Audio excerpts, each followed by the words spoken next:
नमस्ते एवरीवन।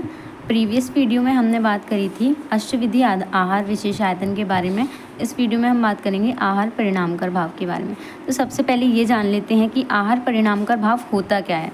तो आप सबको पता है कि जो हम आहार लेते हैं तो जिस रूप में हम उसको लेते हैं उसी रूप में तो हमारी बॉडी उसको एब्जॉर्ब नहीं करती है। तो उसके लिए हमारी बॉडी जो है आहार को उस रूप में जिस रूप में मतलब एब्जॉर्ब करती है, हमें पहले उस रूप में उसको बनाना पड़ता है आहार में। तो बॉडी के अंदर जितनी भी प्रोसेसेस हो रही हैं जो कि आहार को बॉडी की लेने योग्य बना रही हैं, जितने भी भाव उसमें लग रहे हैं उन्हीं को हम क्या कहते हैं, आहार परिणामकर भाव। जैसे कि यहाँ पे दिया भी है कि आहार के द्वारा क्षीण धातुओं की पूर्ति होती है, किंतु आहार हम जिस रूप में लेते हैं वह उसी रूप में शरीर की क्षीण धातुओं की पूर्ति नहीं करता है, अपितु वह नानाविध शरीर घटकों के रूप में परिणत होकर पूर्ति व पुष्टि करता है। उसी आहार को शरीर के उपयुक्त बनाने वाले जो भाव होते हैं ना, उसी भाव को हम परिणामकर भाव कहते हैं। तो इन भावों में 6 मुख्य भाव आते हैं। तो सबसे पहला ऊष्मा है, फिर वायु, क्लेद, स्नेह, काल और संयोग। तो सबसे पहले हम बात करते हैं ऊष्मा की।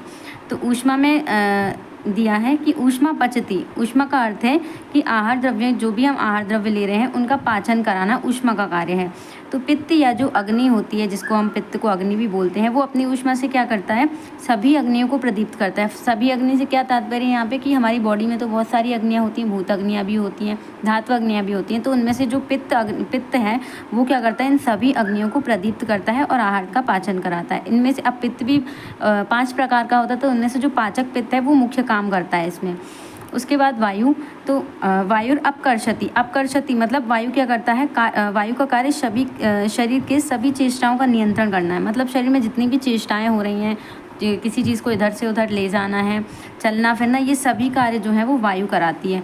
तो अतः आहार एवं उनके विभिन्न परिवर्तनों को विभिन्न स्थानों में पहुँचाना, पाचक रसों का स्त्राव कराना आदि, ये सभी कार्य जो है वो वायु से होना अपकर्षण कहलाता है। मतलब ये सभी कार्य जो होते हैं इसी को अपकर्षण कहते हैं, कि सभी रसों का स्त्राव कराना और जो मतलब आहार है और उनके जो विभिन्न परिवर्तन वाले रूप हैं उन सभी को अलग अलग जगहों पे पहुंचाना, ये सभी वायु का काम है।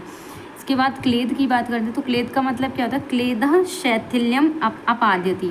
मतलब ये कफज स्त्राव होता है। क्लेद क्या होता है, कफज स्त्राव होता है और इसका कार्य आहार द्रव्य को शिथिल करना या उसे गीला करना है, जिससे कि आहार सम्यक रूप से पाचन हो सके।